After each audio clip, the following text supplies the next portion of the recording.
ఇప్పుడు ఇది చల్లారింది, చిక్కుపండు కూడా వేడిగా ఉందన్నమాట. కొంచెం ఈ సొరకాయ ముక్కలు కూడా కొంచెం దిల్ల మగ్గాయి.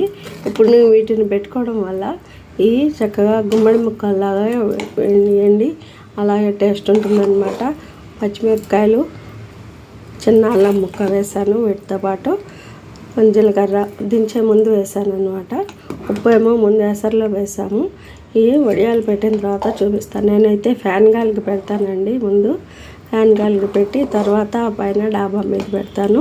ఎందుకంటే ఎండ బాగా ఉంది కానీ నేను ఎండలో పెట్టలేను, అందుకని ఇట్లా చేస్తానన్నమాట. ఫ్యాన్ గాలికి పెట్టుకొని నిదానంగా ప్యాడు పైన పెడతాను అండి. ఇప్పుడు ఈ చల్లారిన పిండిని ఇలాగా ఒక పాలిథిన్ కవర్ మీద, ఇంట్లోనే నేను ఫ్యాన్ గాలికి పెట్టుకున్నాను అనమాట. వడియాలు ఒక కవర్ మీద అట్ట మీద కవర్ వేసి స్టూల్ మీద పెట్టుకున్నాను. ఇది మళ్ళీ డాబా పైకి తీసుకెళ్ళాలి, ఎందుకంటే నేను ఎండలో పెట్టలేనండి. అందుకని బాగా ఎండగానే ఉంది, పైన పెట్టేసి వస్తాను.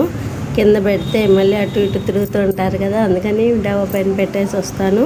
తర్వాత రేపు ఎండిన తర్వాత చూపిస్తాను. బాగా ఎండ ఉందండి పైన.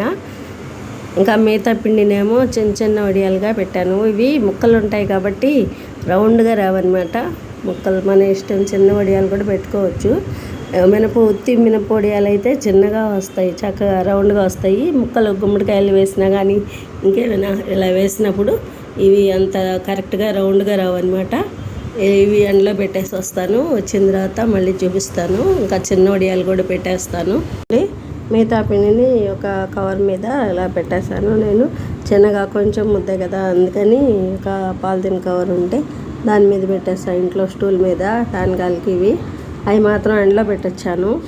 ఇవి చిన్న చిన్నగా ఉన్నాయి కదా, చిన్నగా పెట్టేశాను. ముక్కలు ఎక్కువ లేవు కాబట్టి చిన్నగా వచ్చాయి. ఎంత సైజు అయితే ఓపికగా పెట్టుకోవచ్చు, కానీ ఓపిక లేకుండా పెద్ద పెద్ద వడియాలు పెట్టేసాను అనమాట. అవి ముక్కలు ఉంటాయి కాబట్టి వీలైనంత వరకు కొంచెం పెద్దగానే వస్తాయి అన్నమాట, చిన్నవి రావు. నిదానంగా కచ్చాపచ్చగా పెట్టినట్టయితే లేకపోతే తురిమి వేసుకున్న చిన్న చిన్నగా పెట్టుకోవచ్చు. ముక్కలు వేసాను కదా, చిన్న చిన్న ముక్కలైనా అది ముక్కలుగా ఉంటే బాగుంటాయని అలా వేసాను అనమాట. ఇదైతే అసలు మినపరుపుతో వేసుకుంటే బాగుంటాయి గుమ్మడి వడియాల్లాగా, కానీ ఇది బియ్యం రవ్వతో ట్రై చేశాను అనమాట. ఇలా కూడా చేసుకోవచ్చు. గుమ్మడికాయ వడియాలు కూడా మినపరుబ్బు లేనప్పుడు ఇలా రవ్వ ఉంటే రవ్వతో చేసుకోవచ్చు, బియ్యపు రవ్వ. ఈ బియ్యపు రవ్వతో ఇలా చేసి ఉంచుకోవడం వల్ల ఎప్పుడైనా అన్ని రకాలుగా ఉపయోగపడుతుంది. ఈ బియ్యపు రవ్వని వేయించుకొని జావలాగా చేస్తే అయితే పెద్దవాళ్ళకి నీరసం తగ్గుతుందన్నమాట. అది కూడా చేసి చూపిస్తాను. బియ్యం ముందు వేయించి తర్వాత రవ్వ చేసుకోవచ్చు, లేకపోతే ఈ రవ్వని జల్లించిన రవ్వని వేయించి చక్కగా కొంచెం నీళ్ళు